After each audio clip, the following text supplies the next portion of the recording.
कि परीक्षा के दिन 5 मई की बात है, अब तक 2,30,00,000 रुपए के चेक गुजरात पुलिस के हाथ लग चुके हैं। ये चेक हवा से उड़ के आएंगे नहीं, या दान दाता को कोई आयोजन नहीं हुआ है जहां पैसा दान किया जा रहा हो। इसके लिंक्स मिल रहे हैं। केंद्रीय शिक्षा मंत्री ने पहली बार ही कह दिया कि कुछ भी गड़बड़ नहीं हुई है। ये गुजरात पुलिस पकड़ रही है, उधर बिहार पुलिस भी एक्टिव है। मेरे साथ आरजू भी जुड़ गई है दिल्ली से। मैं पहले रितेश का रुख करूंगा।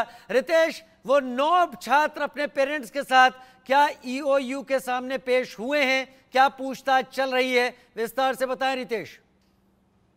बिल्कुल, देखिए इस वक्त मैं ठीक ईओयू कार्यालय के बाहर हूं और मैं ही नहीं, तमाम जो मीडिया है सभी लोग मौजूद हैं और सुबह 9 बजे से ही हम लोग इंतजार में हैं कि जो आरोपी हैं, जिन लोगों को नोटिस जारी किया है, वो पहुंचेंगे। लेकिन अभी तक ईओयू कार्यालय में कोई नहीं पहुंचा है और इसके 2 मायने हो सकते हैं। अक्सर ऐसे मामलों में आर्थिक अपराध इकाई या जो भी इन्वेस्टिगेटिंग जो एजेंसी होती है, वो कई बार गुप्त स्थानों पर पूछताछ करती है। तो हो सकता है कि किसी गुप्त स्थान पर पूछताछ चल रही हो, लेकिन यहाँ पर अभी तक कोई नहीं आया है। एक और जानकारी मिली है कि जिन लोगों को गिरफ्तार किया गया है, उन्हें कल रात आर्थिक अपराध इकाई यानी इकोनॉमिक ऑफेंस यूनिट बिहार ने रिमांड पर लिया और उनसे देर रात पूछताछ की गई और कई महत्वपूर्ण उनसे जानकारियां मिली हैं, जिसके आधार पर अब ईओयू मजबूती से अपनी कार्रवाई कर सकती है।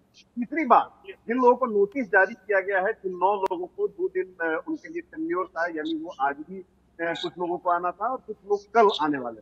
तो हो सकता है कि लीगली, क्योंकि जाहिर सी बात है कि कल्प्रिट है, उन पर आरोप है, वो संदेह के घेरे में है, नोटिस ऐसे जाता नहीं है, तो नोटिस भेजा गया तो ऐसे लोग कानूनन भी सहारा लेते हैं ताकि वो आगे चलकर बचे।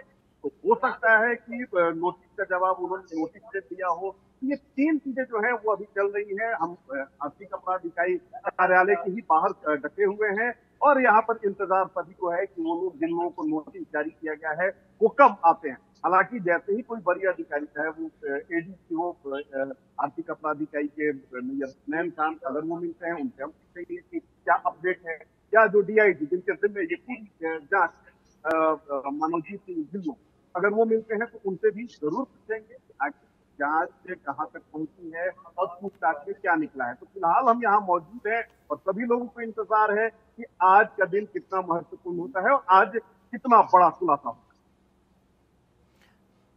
चलिए, मेरे साथ आरजू भी इस वक्त जुड़ी हुई हैं, लेकिन इससे पहले जयेश सोनी ने एक रिपोर्ट भेजी है, वो रिपोर्ट देख लेते हैं। एनटीए के नीट का घोटाला जो अभी अभी सामने आया है, उसमें गुजरात का गोधरा एक बहुत बड़ा एपिक सेंटर है, जिसमें गोधरा जलाराम इंटरनेशनल स्कूल के 5 कर्मचारियों का नाम बाहर आया है।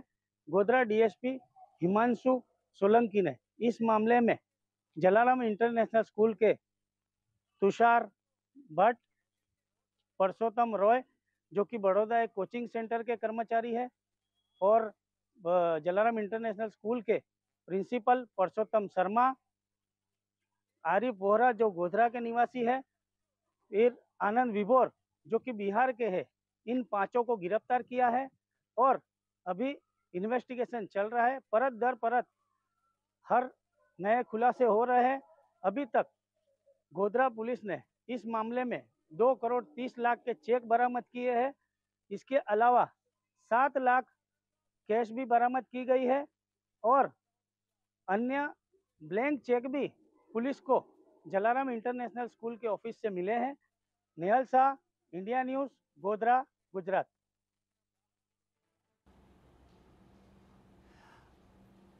और हमारी संवाददाता आरजू सेठ हमारे साथ जुड़ी हुई हैं। तस्वीरें आप लगातार देख रहे हैं, यानी नीट के प्रदर्शन को लेकर आरजू की रिपोर्ट इस वक्त देखते हैं।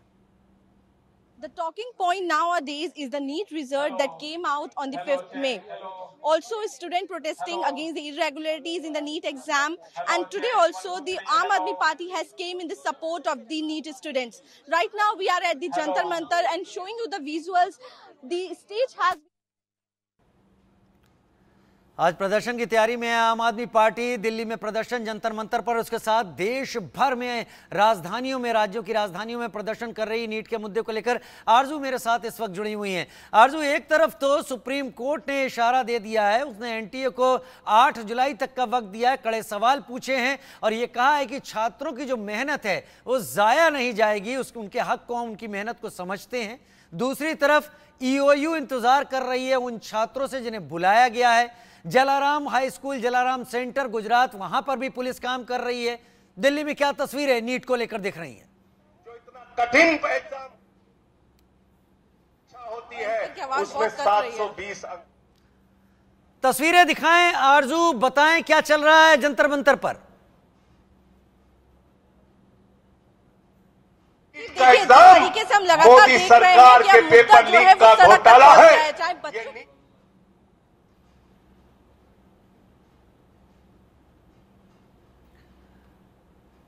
तो एनटीए में सुधार जरूरी, लेकिन आखिर कब तक, ये सवाल हम भी पूछ रहे हैं, क्योंकि लाखों बच्चों के भविष्य की बात है। हमारे संवाददाता अलग अलग जगह से हमारे साथ जुड़ भी रहे हैं। तस्वीरें आप प्रदर्शन की देख रहे हैं और इन छात्रों की बात यहां पर इसलिए भी जायज है क्योंकि जो चीजें शुरुआत से निकलती हुई आ रही हैं, 5 मई को जब पेपर लीक की बात उठी तभी गुजरात में सारी एक्टिविटी शुरू हो गई थी। गुजरात में हो रही एक्टिविटी इशारा कर रही है कि वहां पर बहुत कुछ ऐसा है जो कि जुड़ा हुआ है सारे। जयेश सोनी, जयेश विस्तार से बताएं जानकारी।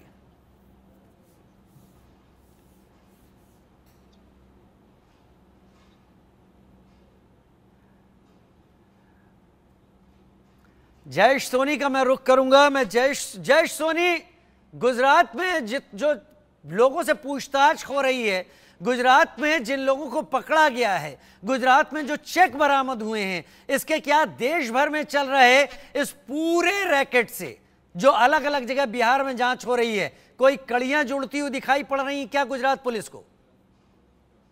बिल्कुल, जिस 5 आरोपियों को पकड़ा गया है उसमें से एक आरोपी बिहार का है। साथ में जो स्टूडेंट्स यहाँ पर एग्जाम देने के लिए आए थे उसमें से कुछ स्टूडेंट जो है बिहार से भी थे। तो ये पूरा जो मामला है वो कहीं ना कहीं एक दूसरे से जुड़ता हुआ नजर आ रहा है। 8 ऐसे चेक मिले थे जिसके अंदर कोई अमाउंट नहीं भरी गई थी, ब्लैंक चेक थे। तो ये सारी चीजें जो है वो इशारा कर रही है कि एक बड़ी रकम जो है वो वसूल करने वाले थे। कुछ अलग अलग एजेंट्स जो है कि वो उन्होंने ये चेक कलेक्ट करके यहाँ पर सेंटर पर भेजे गए थे और वो एजेंट के द्वारा ये पूरा सेंटर जो है वो सेट किया गया था। अलग अलग राज्यों से जो स्टूडेंट्स आने वाले थे उन स्टूडेंट्स के पर्चे जो उनको क्वेश्चन पेपर के अंदर जो आंसर उनको याद है वो आंसर उनको भरने के लिए कहा गया था, जो याद नहीं है उस आंसर को ब्लैंक छोड़ने के लिए कहा गया था, जो कि बाद में भरे जाएंगे, ऐसा उनको आश्वासन दिया गया था। और इसी काम के लिए उनसे 10-10 लाख रुपए वसूल किए गए थे। तो 30 स्टूडेंट्स के मिलाकर अगर हम देखें तो ये 23 स्टूडेंट्स के जो अमाउंट थे वो पुलिस ने बरामद किए हैं। 8 ऐसे चेक थे जो कि ब्लैंक मिले थे। तो ये पूरा जो मामला है 30 स्टूडेंट्स के सामने आने की बात है। अब पुलिस ये सारे स्टूडेंट्स के एड्रेस और जो उनके डिटेल्स है वो खंगाल रही है, क्योंकि एनटीए की तरफ से अभी तक उनको जो जानकारी मांगी है उनसे वो नहीं दी गई है। पुलिस ने उस टाइम ये स्टूडेंट्स यहाँ पर जब मौजूद थे उस टाइम इन लोगों की कोई डिटेल्स लेनी जरूरी नहीं समझी होगी, या पता नहीं क्यों इन लोगों ने ये सारे स्टूडेंट्स की जो लिस्ट उनके पास आई हुई थी उनकी डिटेल्स कलेक्ट नहीं की। अब उनको जाने दिया गया है। अब पुलिस उन स्टूडेंट्स को ढूंढ रही है। तो ये कहीं ना कहीं पुलिस की भी लापरवाही कह सकते हैं कि उन्होंने उसी टाइम अगर ये सारी डिटेल्स अपने पास कलेक्ट कर ली होती या फिर उसी टाइम इन स्टूडेंट्स से पूछताछ भी की होती तो और ज्यादा खुलासे सामने आ सकते थे। लेकिन पुलिस ने उस टाइम जो मुख्य आरोपी थे उनको पकड़ने में ज्यादा तवज्जो दिया और जो स्टूडेंट्स थे उनको जाने दिया।